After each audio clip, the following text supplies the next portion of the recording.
Good evening. Welcome to Norm Macdonald Live, our third podcast. And I could not be more excited about this podcast until about 10 minutes ago, because our guest was going to be the great Robert Blake. Yeah. And I love Robert Blake, and I always have since I was a little kid, because I watched Beretta, which was my favorite show. And that's probably before your time, Adam Yes, Egget. definitely. My trusty sidekick, Adam Egget. Right on. And you didn't know Robert Blake, probably. No. But in the 70s, they had these shows that were detective shows. Right. And but most of them were kind of corny. Like they had Frank Cannon, who was played by William Conrad. Uh-huh. And as a matter of fact, now that I think of it, most of the detectives back then had something wrong with them. What was wrong with Cannon? Huge, obese man. He was a fat man, and he'd chase down the criminals, and then he would karate chop them on the neck. That's how he ended up getting them. He knew how to karate. And in the end, it'd be him eating like a big dish of pasta with some lady. Anyways, and Longstreet was blind. Jesus. He was a detective, was blind, and he relied on his dog a lot. And a lot of times he'd go, there's a clue underneath this girl's, skirt. The dog knew where Longstreet wanted to go.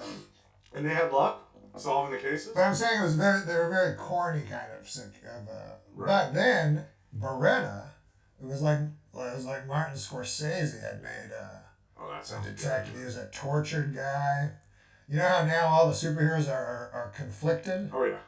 Yeah, I don't like that. But I like this guy. He was conflicted, And anyways, and it had the greatest theme song.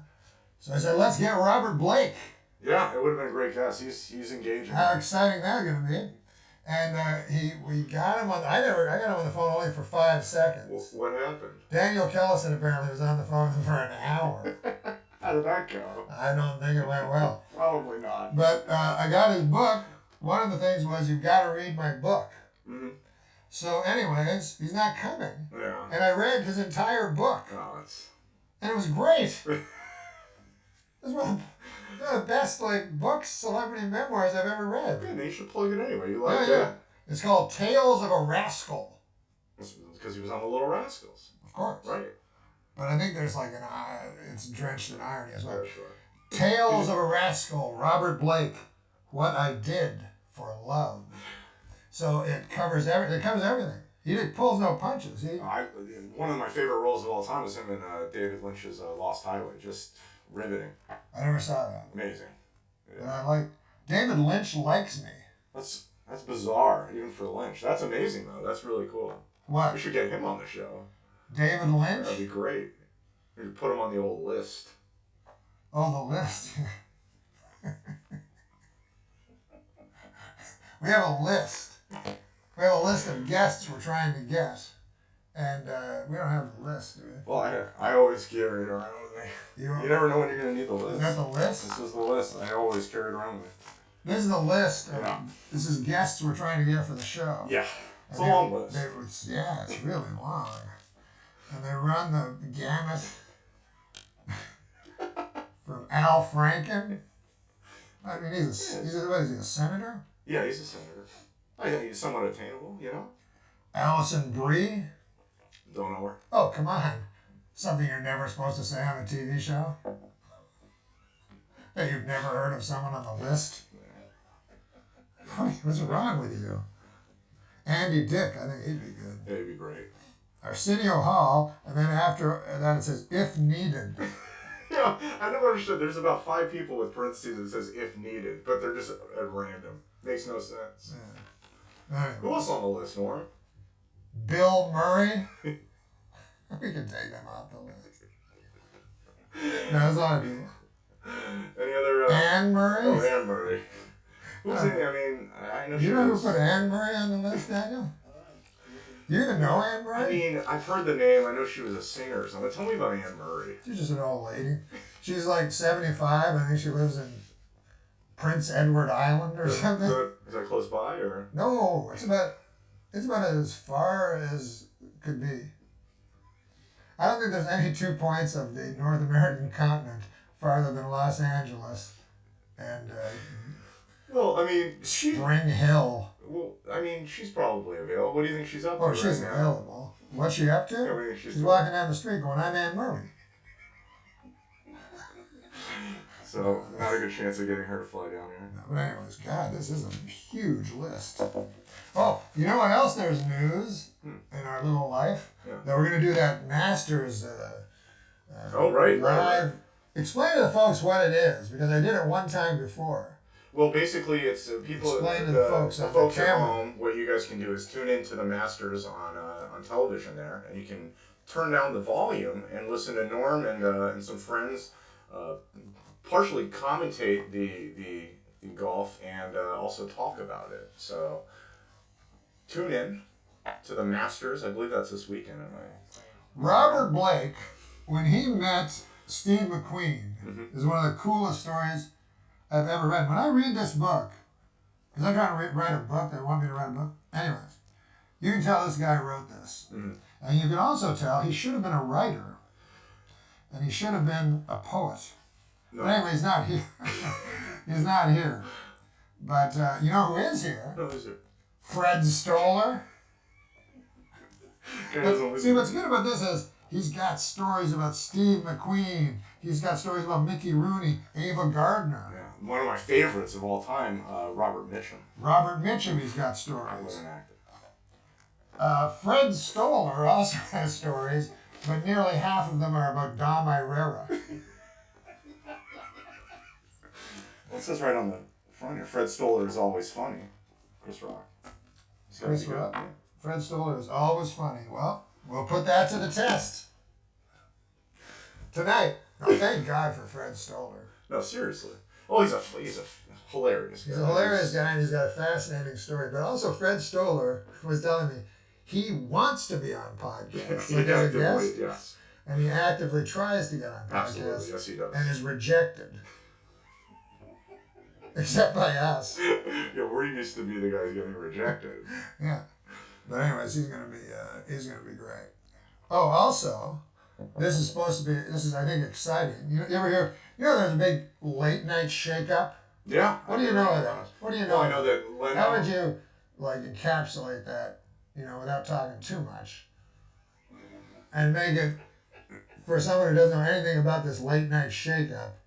Well, I believe what's happening. You mean these specifics? I believe that Fallon is taking over Leno's spot. Jimmy Fallon is taking over Leno's spot. Yes. And then Leno is moving over to Fox, I believe. No, he's not moving to Fox. That's speculative. Okay. So he may or may not be moving to Fox. He's moving somewhere. And he's retiring. Oh, is that what he's doing?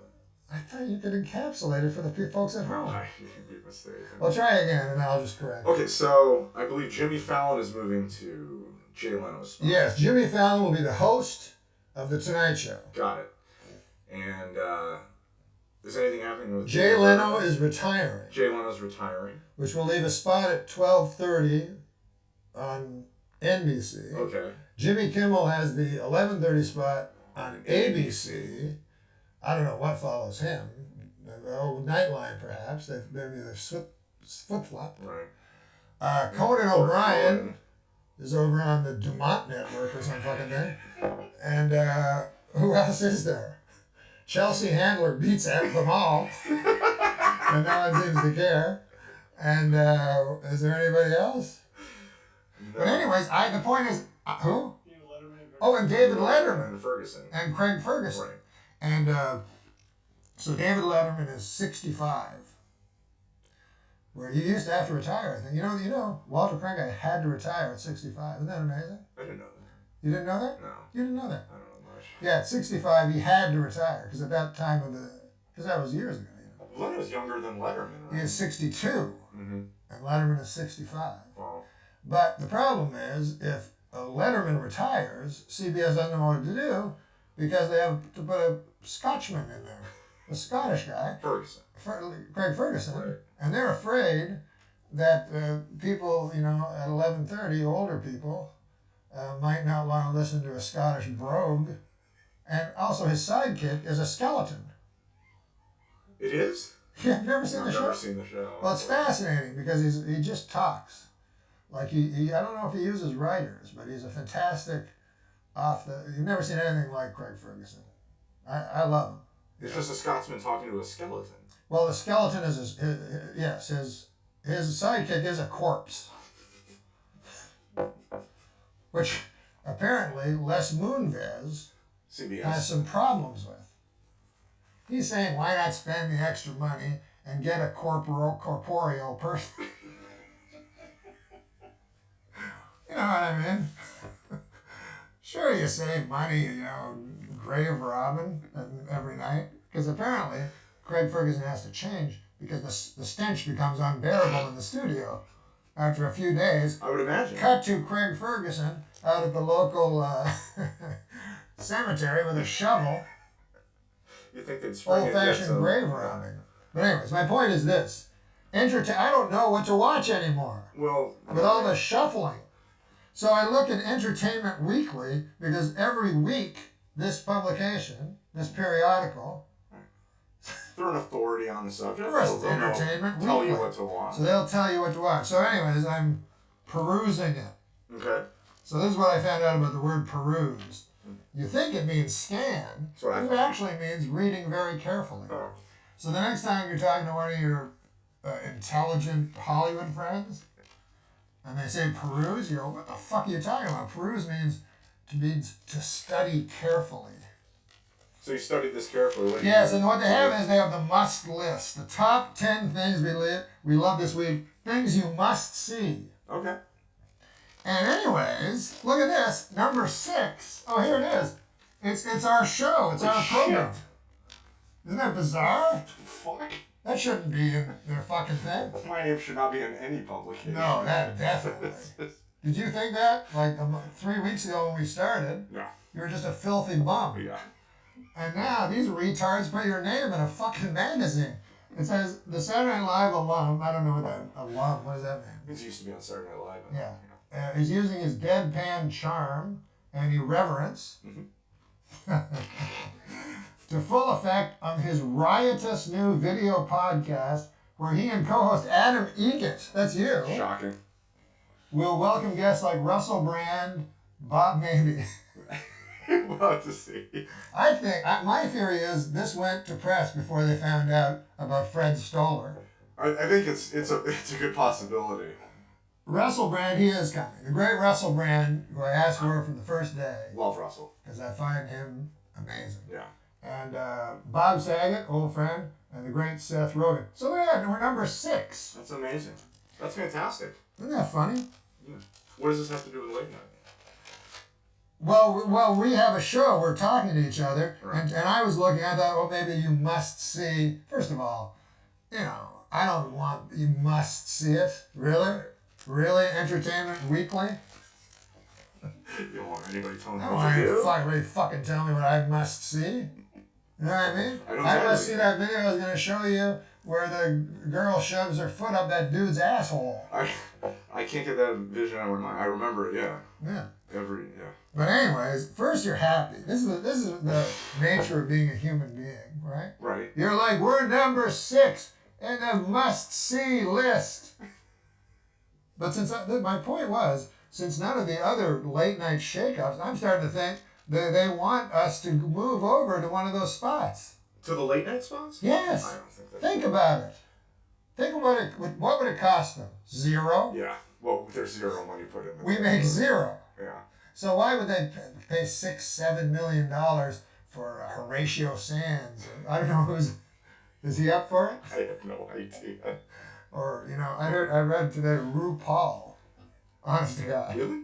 Well, because on the computer, when something happens, they have to write a story. So they're like, 15 people who should have their own talk show. And sounds like our fucking list. RuPaul was one of them, and Chavez, the guy who fucking just died, I think he was on it. Like, it was very politically correct. It was trying to get everybody. Yeah, why not us? We're number 6. We're number 6. Must list. Yeah. But then you go, who's number 5? That's human nature, you know what I mean? Yeah. You start getting mad. Like, why are we 6? Why aren't we number 1? Like, you know what number 1 is? Yeah. Game of Thorns. It's Thrones. Yeah. Game of Thrones. Sure. Yeah. Well, what the fuck is that? Whoever watched that? I've now, are you telling me that's better than Norm Macdonald Live? I mean, I don't want to say it's better than. I mean, a lot of people watch it. It's a pretty popular show. What's it about? It's they about, have pictures of like, ladies? Yeah, ladies and knights and kings and midgets and, dragons. Sounds like my honeymoon. Who's in our rearview mirror? Who do we have? What do you mean?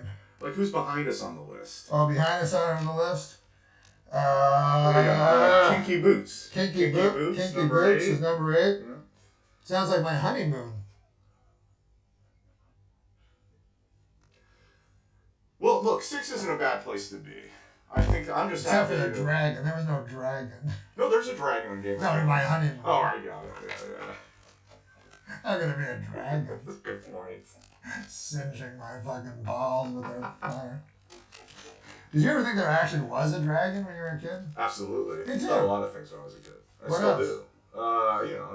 Santa What was that Claus. story you told me when you were a kid? Just before the show? Are you talking about the airplane story? Yeah. Well, I mean, yeah, I don't know if I was a kid. I was 13 years old. You're talking about that story? Yeah. Well, I mean, if you must know, I mean, it's a true story. Well, tell the folks at home. Oh, God, Norm. I was telling you that when I was 13 years old, and we have a new story that we were going to cover, and I wasn't sure if we should, and it's about how they're making airplanes, they're putting more seats on airplanes, and the way they're cutting space is in the bathrooms. And I was concerned, like, where, I thought about where am I going to go to jack off, because I get nervous on flights and stuff. And a lot of people do it. I don't know. But when I was 13, I went in there and I did that. And some lady walked in on me, and she was like 2 seats over, and you just had to stare, just staring at me in disgust for like 5 hours straight. It was a long flight. You sure you want me to talk about? I mean, you really want me to? It was a different story. But anyway, forget about that. Well, what is it? They're making this thing smaller? They're too fucking small for me when I wasn't a big fucking fat guy. I feel like you're gaining weight. Like you're on this diet. Of course I'm gaining weight. What did we eat right before we did the show? We ate chicken. Yeah. What kind of chicken? What was it called? Honey kettle chicken. Fried chicken. Fried chicken. Yeah, a big plate of it. Yeah. And I asked the girl, Huge mistake. I said, why so much for the extra gravy? Give me like a tropic. I've never seen that much gravy. No, that was a lot of gravy. You just I drank the gravy. You really did. What I do is I eat the chicken and I went to my doctor because I'm getting so many. Good, you should. I'm getting so many. That's what's good about this show is I'm getting all this feedback about how huge and fat I am. So I go to the doctor and I tell the doctor, he's like, "Why are you so fat?" And so I said, "That'd be funny. Most guys try to lose weight, right? But I try to become a huge fat guy." So anyways, he said, "That's not funny. He says that's alarming."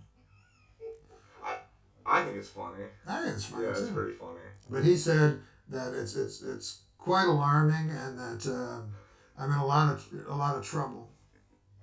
And I said, "Well, I think it's funny, and I'm the comedian." So I said, "Let's agree to disagree." And then you know what he said? And I say that a lot. Yeah, you do. You say that constantly. Yeah, that's my out. Especially when I'm wrong. Especially when I'm wrong. Right. I'll argue and argue, and I go, "I guess we have to agree to disagree." Anyways, this fucker, he goes, "No." I go, "What? I thought you had to agree to disagree." Well, the customer's always right. He goes, "I will not agree to disagree." This is a true story. He goes, "I will not agree to disagree. I will disagree." What'd you say? I said, "What's the distinction? I don't understand. Isn't agreeing to disagree the same, essentially, as disagreeing?" "No," says he. "It's not." He says, "If I agree to disagree," he goes, it gives more credence to your side of the argument. He goes, "It sounds like we have two separate arguments, both of which have merit, and that I am saying that some of your points are valid, and you're saying some of my points are valid." But he's saying that zero. And he's saying no. Yeah. He's saying that would be as unconscionable for him as to agree with a Holocaust revisionist. And I said, "Are you going to bring up the fucking Holocaust every time you give me a physical?" This guy, he's got a tattoo. He's 96. I know his backstory. I don't even afford to go to the doctor right now. You can't afford to go to the I doctor? can't afford to go. Yeah. Certainly this isn't going to fucking... We're number 6 on the must list. I'm fucking dying. Yeah, well, you know, you're a young man. What, do you got any symptoms? I know a lot of stuff. Bleeding from my anus. Internally, I think. I mean, no, that's not a joke. That's true. I know it's not a joke. I don't know. I haven't seen... I've been around jokes my whole life. Right. Well, I mean, I wasn't trying to be funny. That's true. Yeah. So you're... I'm bleeding internally, I think. So, what's the color of the blood that's coming out of your the veins? good thing is it's not dark. It's not that's dark. good. It's brighter. If it's bright red, it's coming from the rectal area. Oh, okay. It's not as dangerous. Well, that's good. I haven't had a physical since I was 16. I'm terrified. And you're 30 what? 34. It's been a while. Yeah. About 18 years. So hopefully, number 6 on the must list, maybe the money will start coming. I'll be able to see that doctor. You know what I mean? You're really bleeding from your anus? I really am. Because you gave up that entire lifestyle that would make me think you were still bleeding from the anus, but you told me you'd given that all up. You're talking about alcohol, right? Yeah. Yeah. But how you love to go to those bars and get real drunk. Yeah. And then the next day you'd wake up and you'd be bleeding from the anus. Well, no, I think it was alcohol related. I think what you're I'm saying. Okay, good. No, I'm not implying it. Yeah. You're inferring something.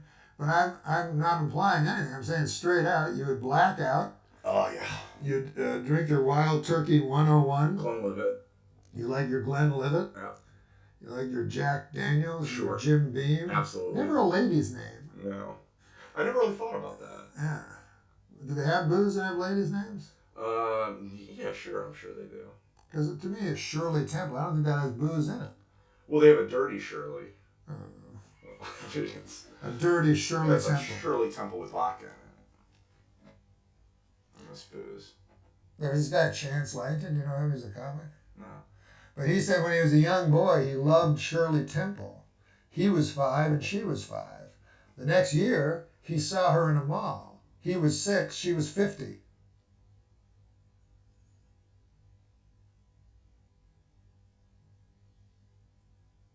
I blacked out. I don't even hear the whole fucking thing. I know you blacked out because I can feel the droplets of blood. As soon as we started talking about Glenlivet, I just kind of went to another place. It's been 10 months and I'm just like... 10 months? Yeah. That you've been off? Yeah. You've been off the sauce. Off the booze. Off the booze.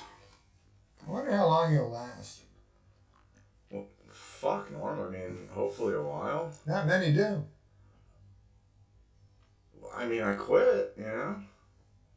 The Whoop-de-doo! we're going to have Fred Stoller out next. I'm looking forward to... Did you read the book? I didn't read the book. Oh, come on. Well, I was reading the fucking Robert Blake book. I thought Okay, you pretend that you read the book? Not now. Well, no, because you just admitted you didn't read it. I know. Well, anyway, we'll have the great Fred Stoller out, and what else? We're going to talk about what? We're going to talk about some news stories, and we got jokes later. Yeah, of course, we always have our jokes, you know, because they're coming less and less now, I'll be honest. Without the jokes, you know. But Fred Stoller will be with us when we return, and let's not talk about your ass and shit all the time. No, I don't want to talk about it. It's unseemly. It's unsettling. It's both unsettling and unseemly. To me. Yeah. You know what I mean? No, I do. I mean, you brought up health, and you asked about my health. I was just trying to be honest. Yeah. But you're as fit as a fiddle. Sure, let's go with that. You are, I think you are. Absolutely. Yeah. Fred Stoller when we come back. Say it to the camera. Fred Stoller when we come back. Like that.